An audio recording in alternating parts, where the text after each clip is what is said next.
Hello. How are you?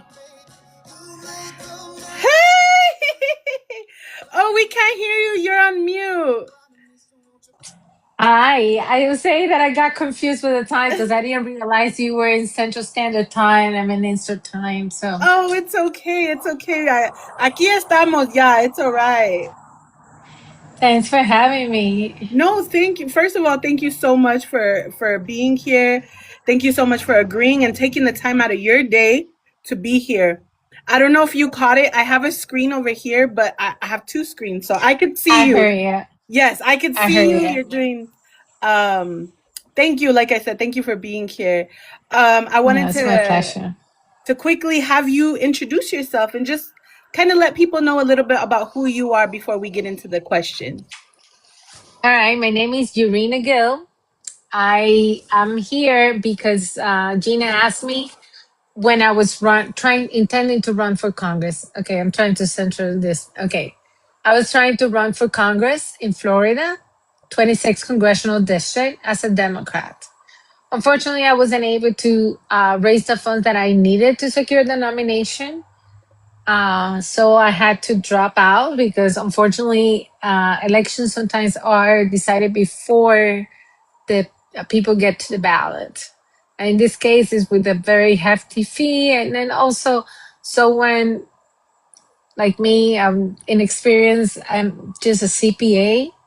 I was born and raised in Cuba. I graduated with my master's at 34 and then went to work for two of the big four accounting firms.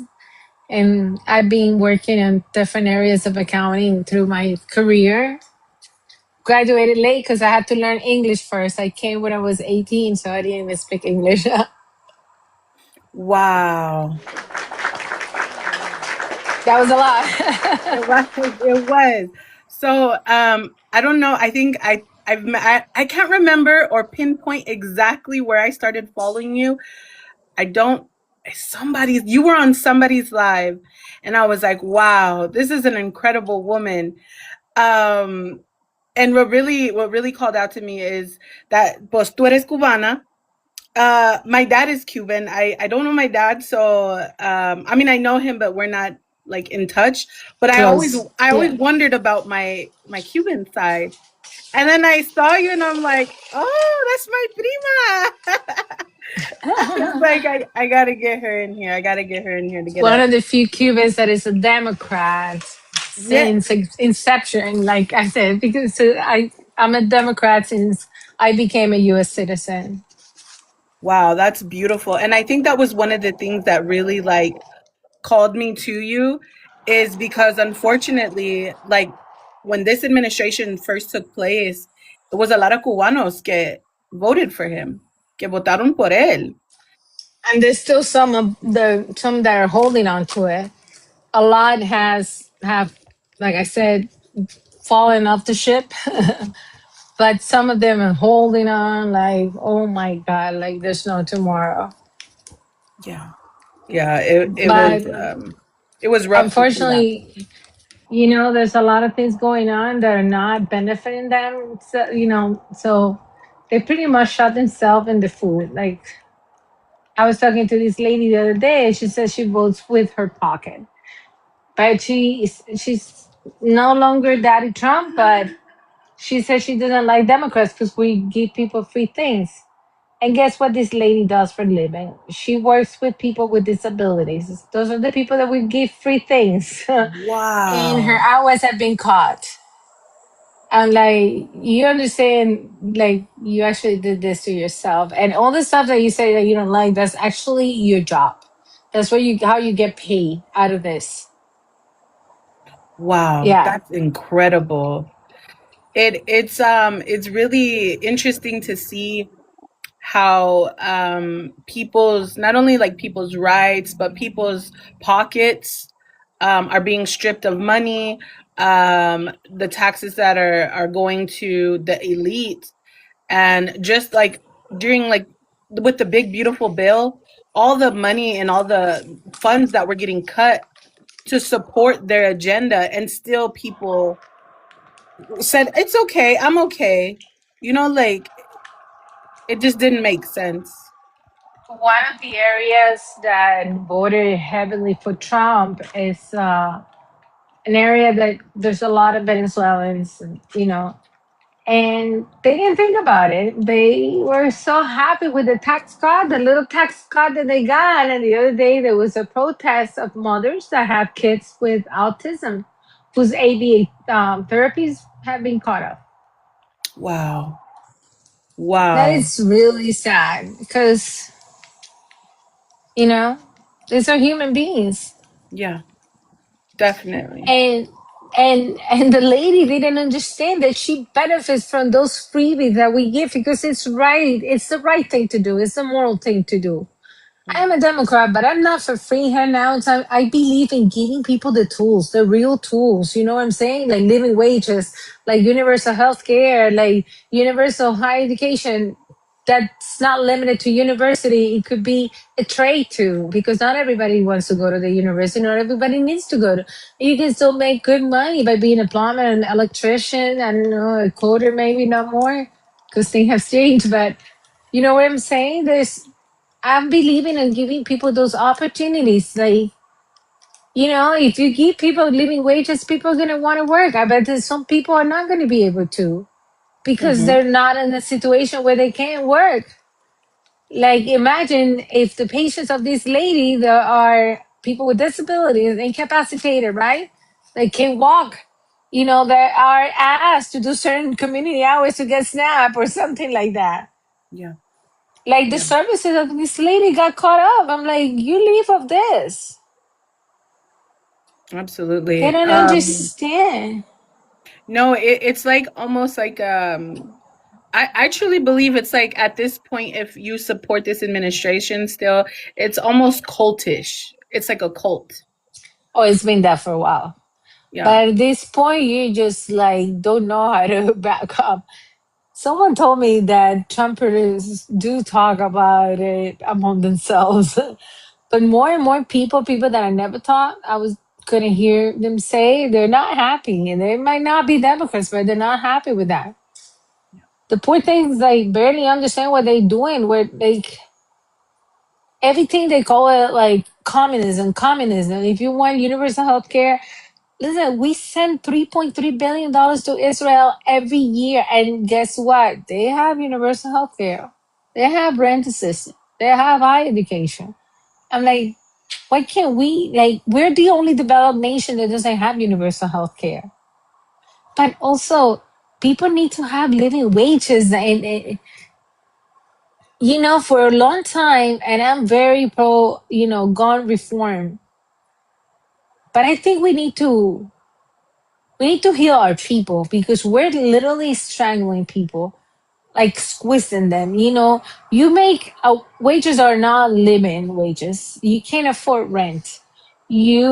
It's like you work all these hours. You barely see your kids, or your kids barely see you, so that affects them too.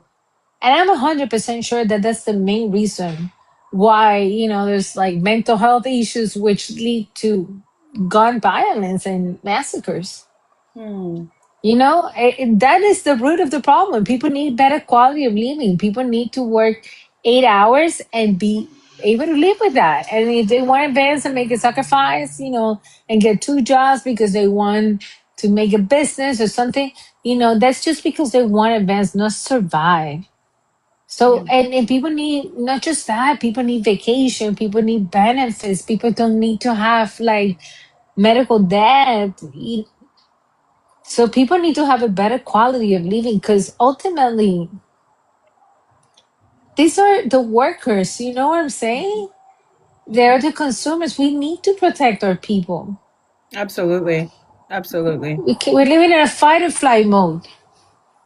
Right. That's how I see it. And that's why there's so much violence. That's why we send our kids to school scared whether or not they're going to come back. Mm-hmm. Absolutely. I agree. The number of mass unalivements in school has gone up significantly in the past 20 years even. Um when before it And wasn't used to be a thing and now it is. more than gun reform, what we need, and I am for gun reform, and I did have some ideas about that, like increasing liability. Okay, you have a gun, you can put biometrics so no one else can use it. But if you want the right, you have to hold, have that responsibility too. And if you don't have any say, type of safety on your gun, and if you don't have any of that and it gets stolen, you should pay a hefty fine when you report it. Mm-hmm. And people say, okay, why would they report it then? Because if they don't, they're going to be liable in the first place for the crime committed with their gun. Mm-hmm. And then, you know what? I think it's someone in one state should be able to sue the another state for having loose gun laws, allowing Mm-hmm. people with mental health or criminal history or minors to get a hold of those guns. So, a state should be liable. I was thinking more about the liability thing because deep inside, I don't have a gun, but I don't care if people have guns. That wouldn't be a problem for me if they wouldn't be using it to do what they're doing. You know what I'm saying? Mm-hmm. But ultimately, it's mental health, and mental health is the quality of living that we deserve. Mm-hmm. Absolutely. There's so much that I think needs to be reformed in this country, but it starts with the correct leadership. It starts with the right people that are in those positions, not only like the federal government, but even like local government.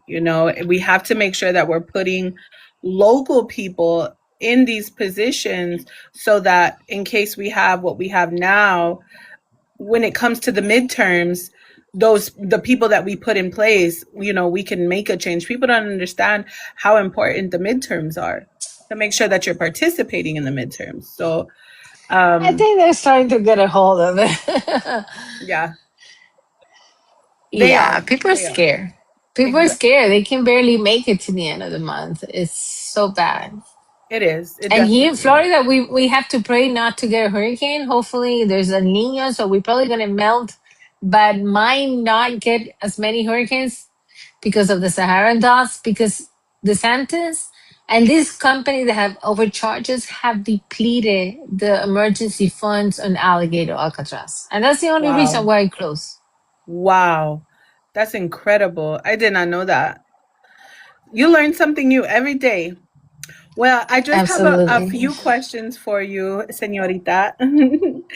um, one of my first questions is, how does your background or your bicultural background shape your approach when you're doing community outreach, or like say like you were running for Congress? How does the way that you grow up help you with like working in the community? I mean, that can be seen in many angles, right? Being born and raised in Cuba, coming to the United States, going through most of the same things. Because let me be a little more say the background why I'm saying this, right? This district that I was running for is 70 to 73% Hispanic. 50% of those Hispanics are Cubans. So when it was about delivering the message, I would talk to my people like in Cuban. Literally, I would tell them like things like, like so they would understand exactly the same language with the same jargon. There were messages that I intended more general to the whole Hispanic community. But I ultimately, what I know that I've gone through the same thing these people are going through. And like many other people in the district, I had relatives in Cuba, close relatives. My sister, who my mom put a petition to come to the United States legally, all immigration processes were stopped. Now a judge made a decision and it's going to restart. So I grew up in communist Cuba. I didn't like the regime there. I went through the special period like they went through. My dad won a visa lottery like many Cubans. I know people that have come in rafts.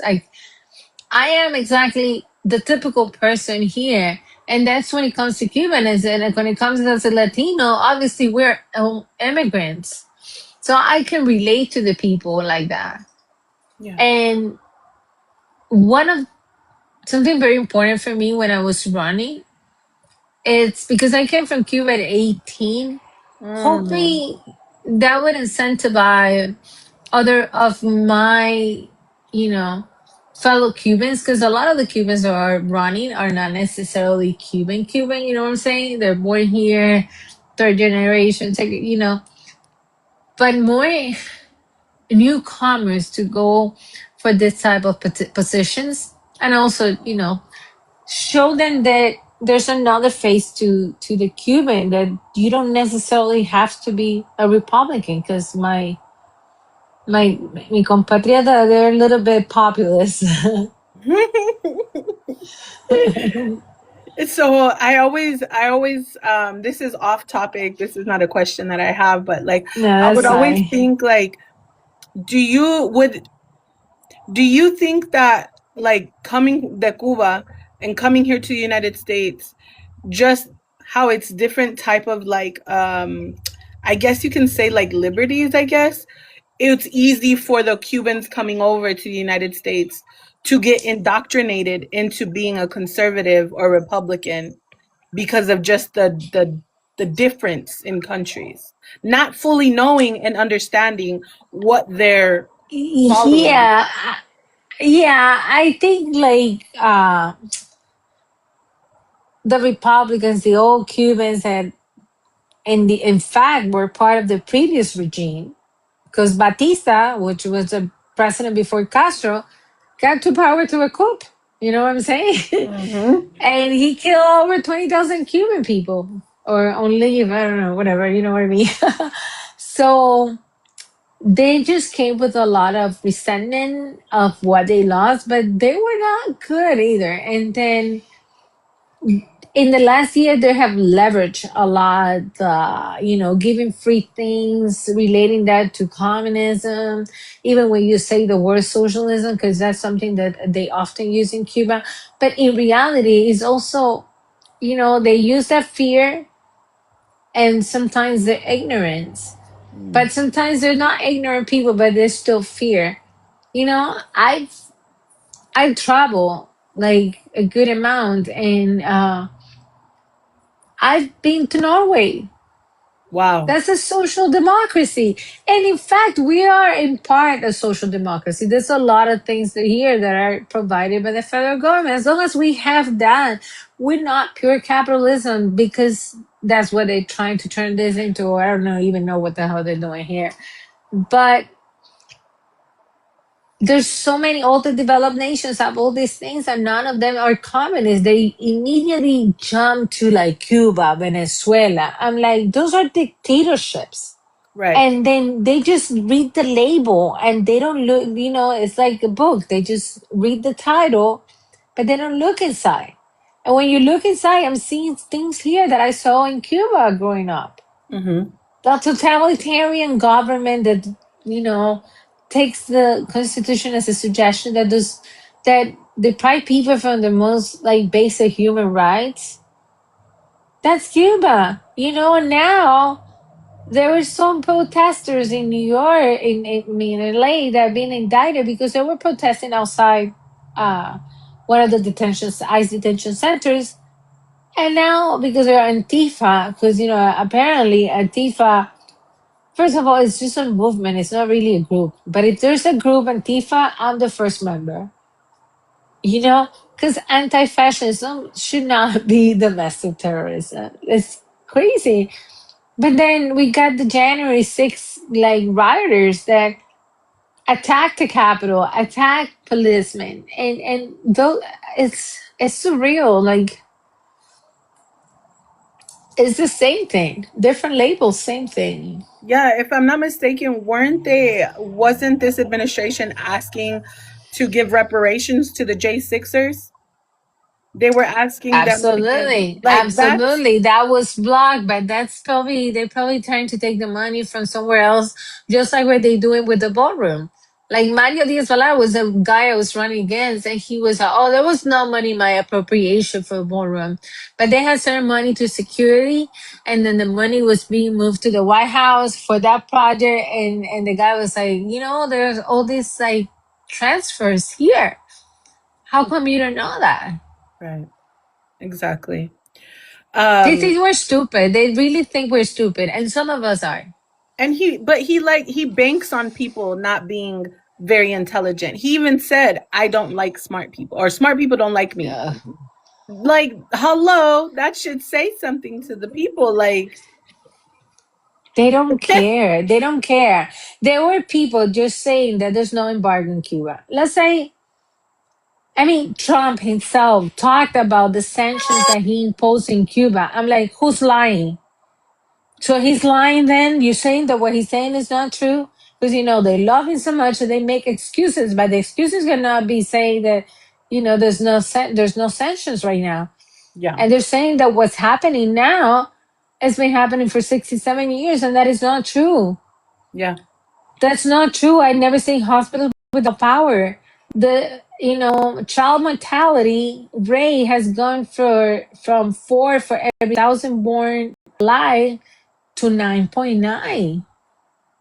People are Wow. dying. Our people are dying. There's people that have dialysis, people that cannot get in, people that need what's my call it, chemotherapy. You're not getting it.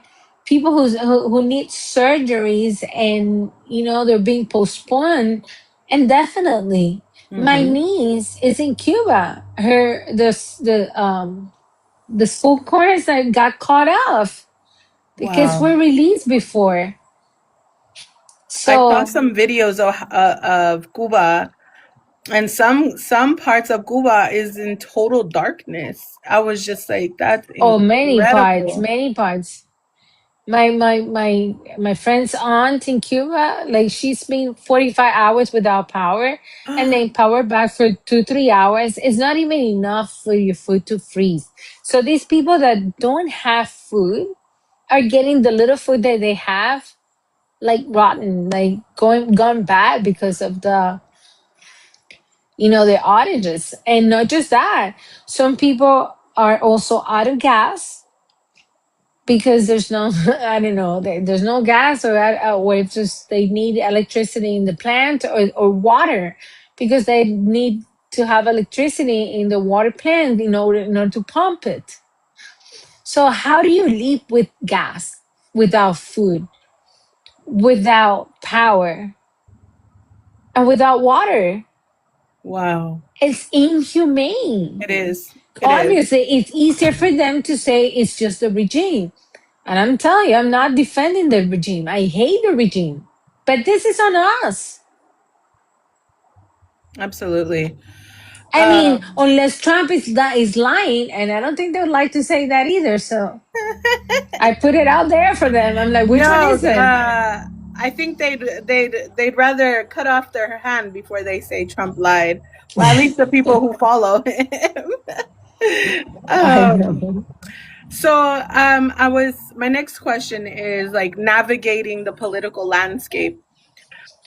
Studies show that Latinas are often held to a higher standard or faced imposed imposter syndrome in the political arena. How do you navigate these dynamics while remaining a strong role model for your community? Listen, I I do suffer from imposter syndrome. No matter how smart you are, there's always people trying to convince you otherwise, and there are times that you start believing that. Mm, Yeah, and in general, women are held at a higher standard, sort of like the immaculate conception, like we're not humans. And you know, it took a lot of courage for me to do this, but when I decided to do this, first of all, I fear failure, I mm, feel rejection, and showing my vulnerabilities. So when I'm afraid of heights. I haven't jumped from a plane yet, but I take cable cars pretty high. So when I fear something, I face it. And that's what I did, you know? I do, like, I rip it off. It's painful, but it's very it's very healing. Mm, absolutely. And those are really valid, like valid emotions. Also also I wanted to show people that too, because oftentimes, and I've been that person, people are outside out there feeling exactly the same way you are, feeling Mhm. they're not enough, doubting themselves. And it's not like I'm fixed, I still suffer that, but I'm sick and tired of that perfect picture. I just want to be human, Oh, vulnerable. I fail at this. I did. And it's okay. I tried. And not showing that perfect image is so freeing. Like, it's been hard. I'm not saying no, it's been awful. Like, I'm a CPA. I make good money. I lost my job. You know what I was doing earlier? I was doing Uber. And suddenly, I don't make enough money on that. And I've been interviewing, and hopefully I'm going to start a new position soon. But in the meantime, I make some money doing that. And I'm actually enjoying it. I'm meeting very interesting people and having great conversations. It could be fulfilling at times. yeah, yeah, But if anything, I strip myself of my ego. It is freeing. yeah, yeah. And like everything that you're saying is so valid.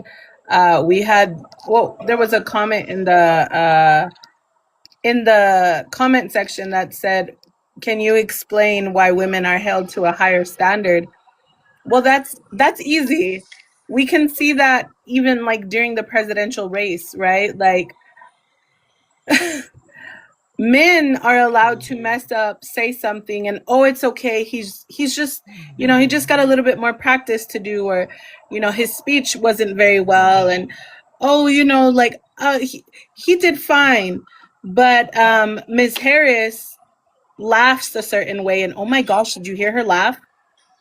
Oh, why didn't she do this during the Biden administration? Like, she wasn't even president and she was already being held to a higher standard. Like, women are constantly being held to a higher standard versus our counterparts, our male counterparts. So, I mean, that was I have I have some personal experience, right? I graduated from college and I went to work for PricewaterhouseCoopers, one of the largest accounting firms in the world, in Boston, wow. surrounded by very, very smart people. And oftentimes people thought that my accent was in my brain. But then later on in my professional life, I seen it. I've been discarded totally. Like, even at a meeting, I explained how to fix this, how to book an entry, that I've done many times before, and it's been audited, review, and my boss's boss, so we don't know how to do this. He literally discarded me. And at the same time, I think we're very perfectionists. We try to, we're too honest. Like, oftentimes men go for jobs that they're not 100% qualified for, and they go Hmm. for it. And we expect to have all the checks, so we go for it because I guess we're more honest, maybe, or, but at the same time, I think, like, when I said immaculate conception, I was joking, but not really. Mentally, this is an assumption that I make, is because we kind of like see our mothers like saints, like perfection, and that's, I think, what's expected of every woman, that sort of perfection, that, and we're humans too. Hmm. Absolutely. Um, so many women of color face systematic barriers, like whether it's securing a campaign fund, whether it's getting financial assistance when you're out there working in the community, And they battle all types of different negative stereotypes, like you're speaking about, like your accent, like people with an accent in the United States, they're automatically somehow thought of as not as smart. When in reality, knowing more than one language automatically puts you like in a more cognitive ability to understand things. So for for me, it's like, okay, what advice would you have to give another Latina who's considering public office or considering running for public office? Uh, what advice would I give to any Latina trying to do something that looks and sound impossible? Go for it. You need to go for it, and you need to, because we need people that are real, and we need representation for Yes, sure. yes. It's not so much for them; it's for us. And when it comes to the campaign, I've learned that there are good PACs, good super PACs, like Moms Against Guns, like, different organizations. Reach out to those organizations early on. Beware of many companies that will try to take your money and not get you the return, but also be ready for a lot of rejection, Mm-hmm. but also a lot of gratifying times when you meet people, you connect with people. It's an emotional roller coaster. It takes a lot, but we need them. We Mm-hmm. need those women in leadership. Absolutely. Absolutely. Um, I'm kind of inspired today. no, your answers are amazing. So beyond the traditional campaign messaging, what is the core message that you would have wanted your voters to remember about you? Something that you really campaign on, you're really passionate about. What would that be for you? It was a big deal for me not to seek corporate donations, to do a Mm, 100% grassroots campaign. And I said that if it wasn't going to happen, then I was okay with that. I would not taint myself. Some people say you take it, and then apparently Clinton said like that take the money doesn't mean like for me, I don't even. I was an auditor, right? So when you're an auditor, you have to be independent in fact and in appearance. So I was taught that if you have to ask someone about if something that you're gonna do is ethical, you just don't do it. yeah. That's the way I was taught.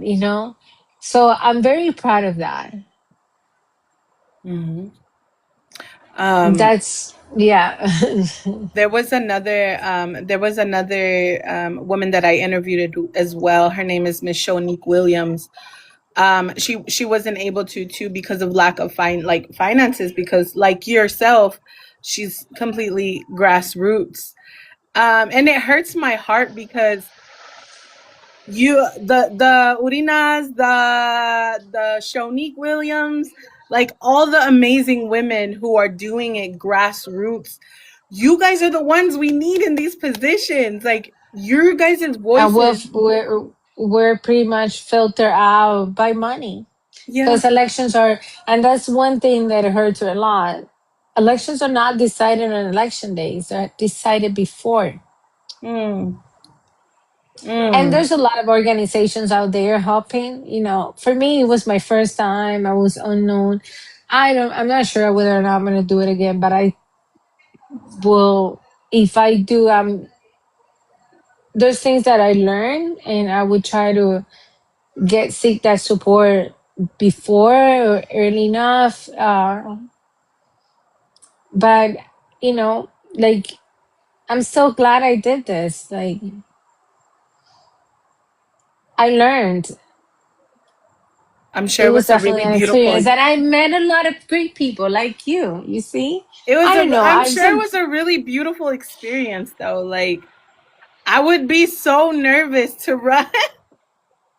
Like, because I feel like like when you're running for office or for just any type of like political seat or anything, they really scrutinize you. Like, Come on, George Santos made it to Congress in New York. wow. I just, you know what? I messed up plenty of times. I can justify it, and not justify, I can share it because the things that I've done wrong as a human being, I relatable to most of us, you know? Exactly. Nothing Exactly. big. And I would just own it and try to be real, you know? I, Absolutely. I, I kept it very, very real, and I'm still are. And I'm like, that's And in me. my opinion, those are the type of people that we need in office. Those are the type of people that we need taking up Thank you. spaces. I have more in common with you. 90% of America has more in common with you and Shonique Williams and all the amazing women and men who are doing things grassroots than we do with the the Donald Trumps of America. We don't have anything in common with them. They'll never know what it's Yeah. like to be a middle class or lower middle class American in the United States ever. But, you know, David Jolly, who's running for Congress in Florida, he said something that stood, like with me. Democracy only works if people participate. You know, Mm, Donald Trump has that 1%, and maybe even the top 10%. But if that 90% would get involved, we will have way more than they have. And we'll be able to compete in races. And then I know people feel very, they don't trust the politician. And I am not a politician. I'm a regular person. You know what I'm saying? I was trying to be a politician, but I was just a regular person that, like many of us, was pissed off. I just decided to go a little further, that's what I was just a talking little. about. I love that. That's how we should all be. I'm not gonna change. I am not gonna change because if I change, then I better get struck by lightning. I I'm me. I'm always been like that. The people that know me, I always been like that.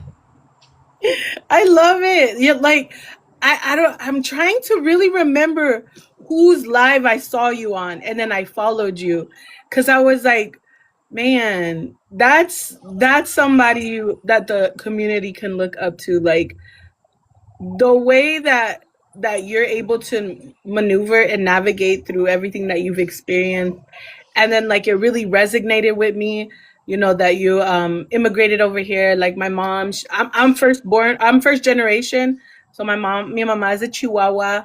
Like, so like that your story really resonated with me and it was like personal with me because I recognized the story, and then just to see where you've come and how far you've come, it's incredible. And knowing just like the history, the Cuba, and I'm just like, wow, like I gotta interview her. I gotta interview her. So I Thank was you. No, really I excited really to have you on appreciate here. it. I really appreciate it. By the way, despite of English being my second language, I passed each of the CPA exams the first time. So I can understand very well. Like things have changed a little bit for time, but it is not easy for a person like us, but it's not impossible. And when I was in the big four, when I was in corporate, like up in Boston and New York, sometimes it felt a little lonely being one of the few Latinos, the Mm. Latina woman. So so the next generations don't feel so lonely. I would encourage more women to do that, not just run for office, but go to school and go for those positions or those big companies. Even if we don't have 100% of what we think we need, we probably have more than they really expecting. Yep. Yep. Exactly. Exactly. You are such an inspiration. I hope that you know that. And I hope that you don't give up what you were setting out to do. I hope that you continue to do it. Like, however I can help you, I will push it out. I'm not in Florida, but I will help push it out. Also too, I don't know if you know who Bernard Taylor is. I Yes. talked to him. I have his cell phone. I have his cell phone. Yes. Hey, I was gonna say, I'm not sharing that, but yes, he's a no, very cool I'm guy. mutuals with him on here too. So I was like, man, that would be really cool if they get to know each other. But you guys already know each other. Good people Look at come us. together. Yes. Good Yeah. people come together. Angie Nixon, who's running for the Senate here in Florida. She's awesome. Mm, She got arrested in Tallahassee because she's currently a senator in Florida. wow. She's a baddie. Look her up. Angie Nixon. I love her. You know, I don't want to think too much ahead. Like right now, I had to give up my apartment. I give up my job. I'm working in Uber to interviewing. I'm picking up my pieces. I'm trying to put them together. That's why I'm trying to do that. You know what they say? You got to put your mask first before you help others. I'm putting my mask now, but life will get back to normal pretty soon. Getting a lot of interviews and even a prospective offer if my former employer released me from a non-compete agreement, which is something that I would love to tackle in Congress. Because how come me, Yurina Gil, the Cubanita, is competition to the largest property management corporation in the United States? And I forbidden from doing this job for 2 years. Like Mm. that would set me back. If I have to go back to corporate, I'll be taking a pay cut and I'll be living in an industry that I really like. So I emailed them. Hopefully, also the guy that wants to hire me is friends with someone at the company. Hopefully, otherwise, that there's other options. Something's gonna come up, but I need to kind of like revamp my life so I can, decide what to do. And we have to wait for the elections in November, see what happens. There's another Democrat running. I never met her. She's a Caucasian lawyer running in a heavily Latina district. I was So, sorry. I don't know him. I was like, no, no, I I did. feel the same way. I feel the same way. Some people ask me, oh, you should, now that you made relations, you should connect her. I'm like, I don't know who she is. I don't trust her. I don't trust her. I'm sorry. No, she's a Democrat. That's not enough for me. 42 Democrats voted to do surveillance on Americans. I'm sorry. I'm not a trumpeter. I don't follow just because it's blue. No, no, no. I go and check. Period, as you should. So I'm literally like, I even took like sat back because you really are incredible. Like, Okay. people don't understand, like, as a migrant, the struggles that migrants have making and establishing a life here in the United States. There's people who were born here, given a privilege that other people don't get, white Anglos, and they're still not in a position in their life like you are, who you came and you put your entire being into where you're at now. That takes a lot of ganas. I don't know how to say that in English, but that takes a lot of ganas. Well, lot of Like, will. I think, uh, being an immigrant kind of helps a little bit. I don't know if you've seen some families that, they'll have multiple kids. The younger one, it doesn't know how to do anything because it was too spoiled by their parents, right? So hardship builds resiliency. And it's actually funny because there's like a saying that always people in Cuba say, yo resuelvo means I resolved, I pivot, like, and they always figure out. And being born under those circumstances, and for many of us, is the same. Because we there's need, you have to figure things out. That creates that resiliency, and that's why we come here and we're able to do what this like younger child or this American, who's being spoiled all their lives are not able to do. It's the hardship. Hmm. Yep. Exactly. Yes. Those clapping.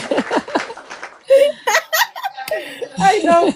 I know. Everybody always gets a kick out of it when they do the little clap. Um. So my next question would be, um, how do you plan to? Because we're going to speak it into existence. Okay. How do you plan on holding yourself accountable to your promises when you're elected? And how will you ensure that your constituents always have a seat at the table? Listen, sometimes it's hard to look into oneself. So that's why there's always has to be those open forums. I think every congressperson should meet with their constituents in a town hall that have both people ability to go in person and people ability to join via Zoom and Hmm. put the questions and answer, you know, and maybe, there's times in my life where I've been doing things not necessarily the right way and someone told me and I'm like, okay, you're right, you have to face the people and you have to be truthful. And then sometimes things don't work out the way you expect it because of whatever. Keep transparent, keep it transparent and always accessible to the people that you're representing. Otherwise, how are you supposed to represent them? And also, you cannot be in Congress forever because then you lose touch. So that's why I was for term limits. Yeah. That's it. If we keep the fluff flowing, the ideas flowing, and we don't let the Congress, get out of touch, because the new people will come in, and the experience. You can be an advisor. You can support the new people from outside, respecting their ideas, just giving the guidance that they need. But you don't have to be in Congress until you die.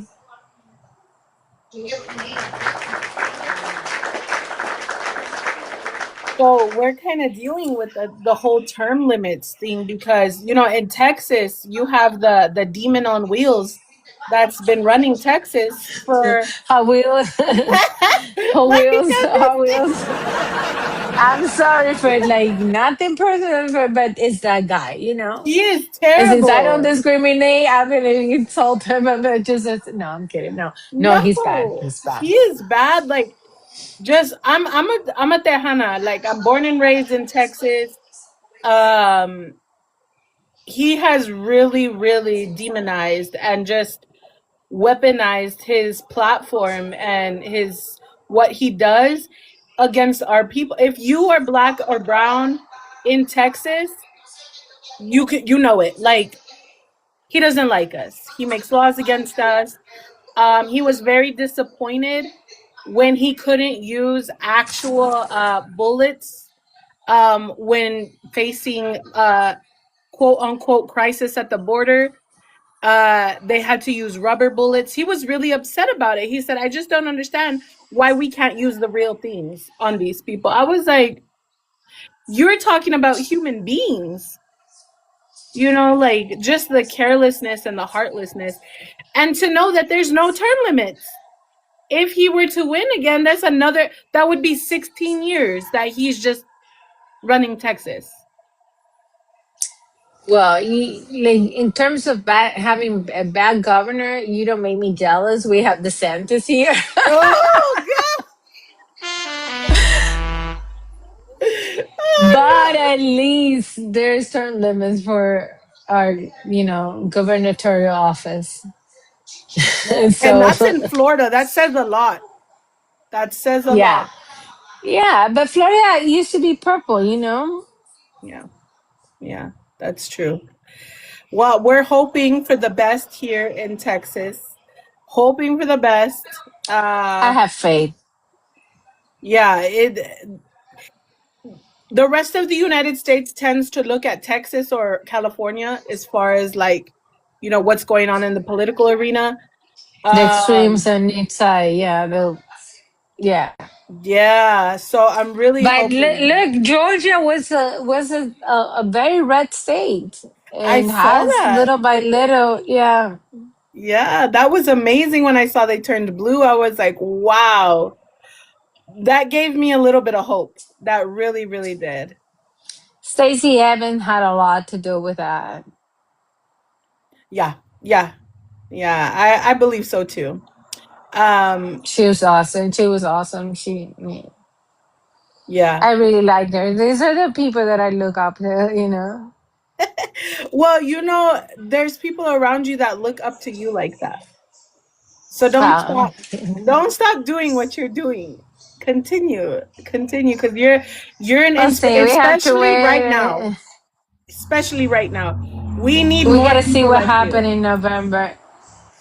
And we'll see because, I Okay. had to test the water and see how people are like, because people need to get involved. Because if we're doing grassroots, we cannot do it alone. And it costs money to run a campaign. Just every time I printed some of those flyers, phone calls. By the way, anyone running for office, that's something you should know. You're gonna have to call people, and it's hard because you get a lot of rejections. But then you meet some people, and you have very nice conversations. Other times you hear very sad things that people are going through. This is really an emotional roller coaster. Like, make sure you're in a good mental place to withstand what's ahead of you. Mm. Um. So I have one more question for you. Um. As you pave the way from everything that you're doing, Someone thinks I'm your auntie. No,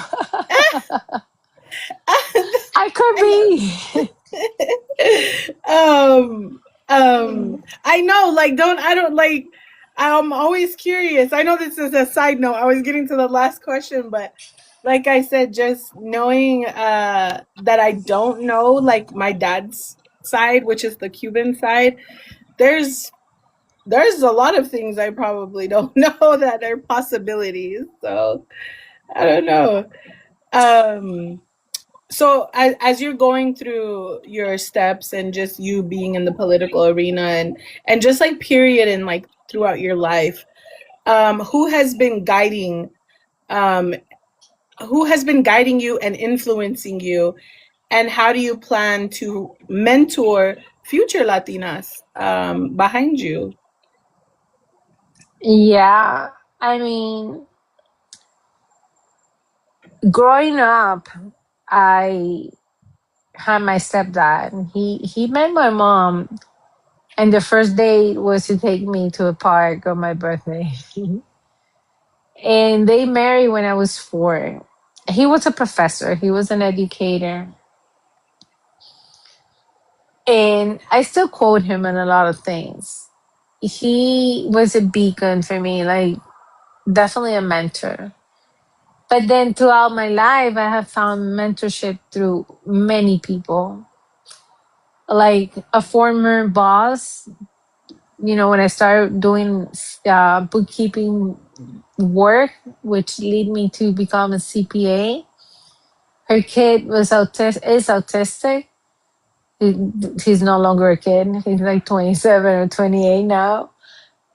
But this woman was going through a lot, and yet she always was strong in a good mood, and she was a good mentor at work.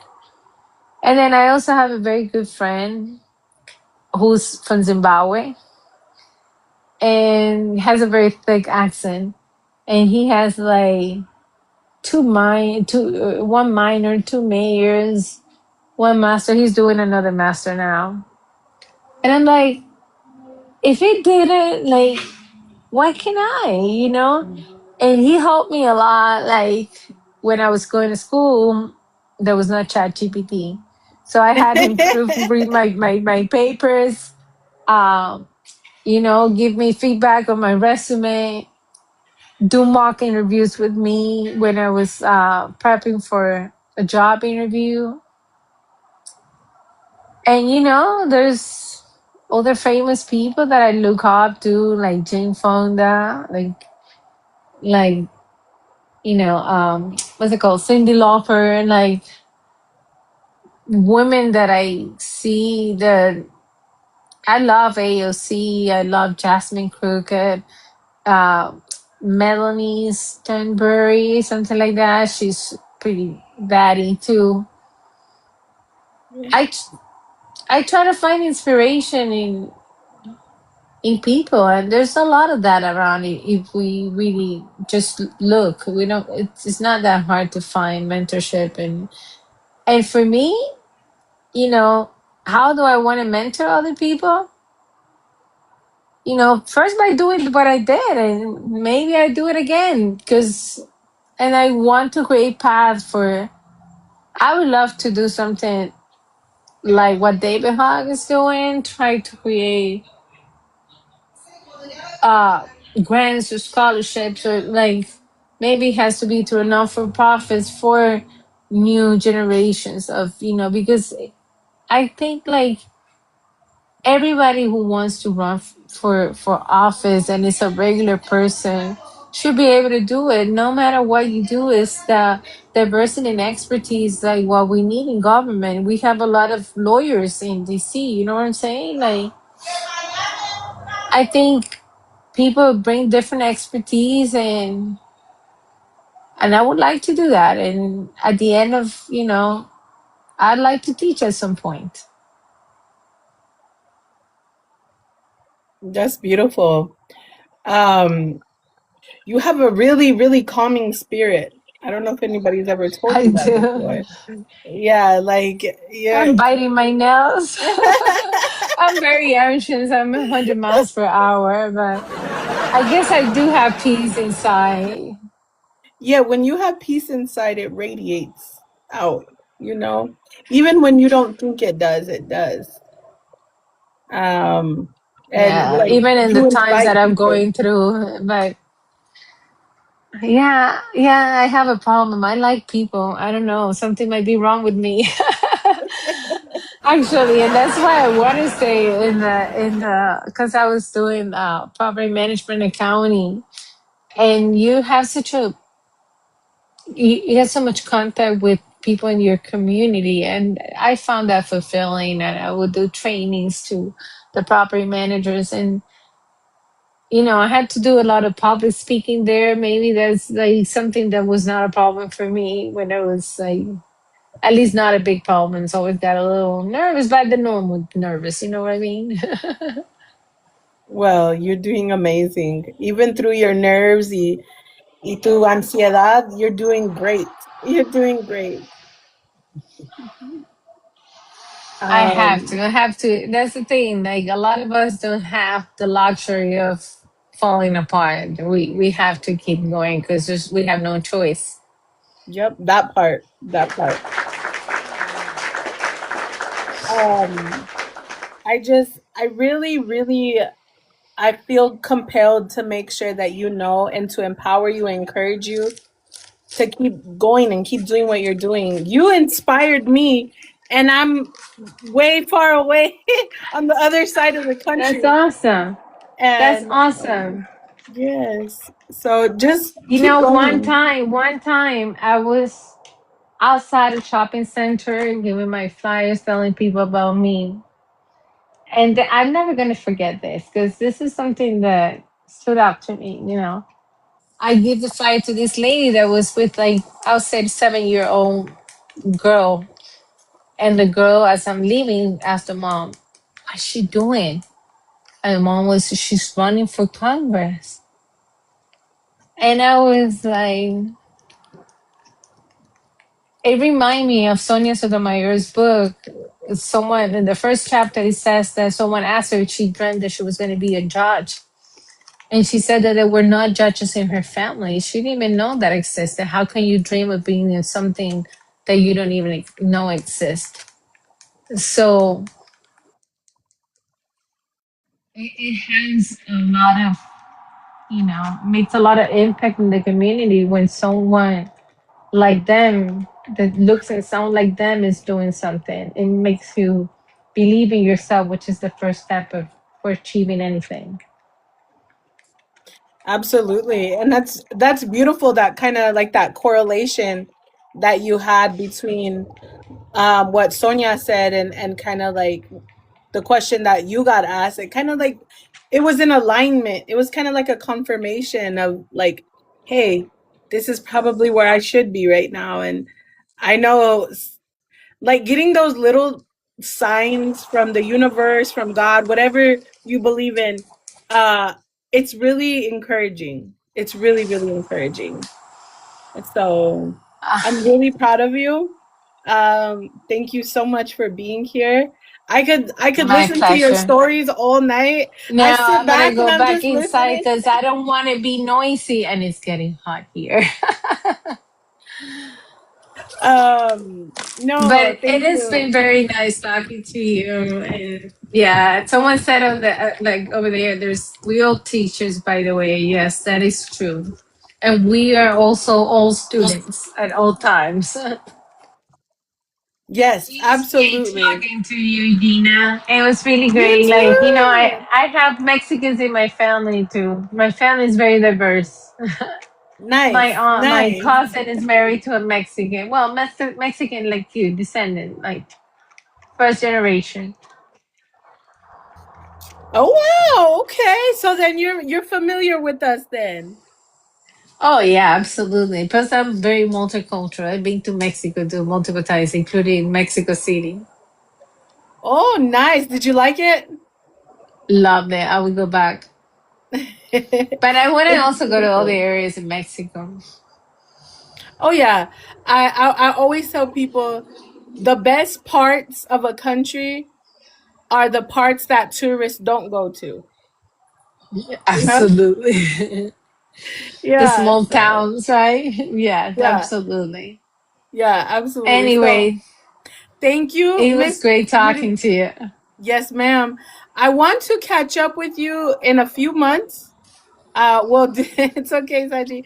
We'll do this Yeah, again in a few months. I just want to see where you're at. I want to be in touch.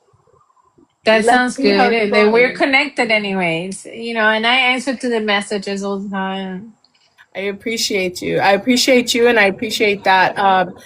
I get a little nervous, but I still reach out because I'm like, what if they're busy or they're scheduled? But I still try No, anyway. no. What I wanted to get for myself out of this was to have a sense of community again. Yes, I yes, was helping the people that were following me and supporting me. Without them, I was absolutely nothing. At least during that time. And yeah, I do crave having a community. So don't be afraid of reaching out. And yeah, we catch up again. We do this again. yes. All right? If I'm not mistaken, I think I saw you on Saji's live. Was it Maybe Saji's because live? It I was somebody's I live, don't and know. I've I'm been to gonna some and remember. I've talked to so many people. Like it's hard to remember everybody. I remember after a few times. I remember some, but all right. Good night, Well, dear. thank Great you, talking thank to you. you. Yes, Bye. I'll see you Thank later. you, Bye. Saji. Bye. Love you too. Bye.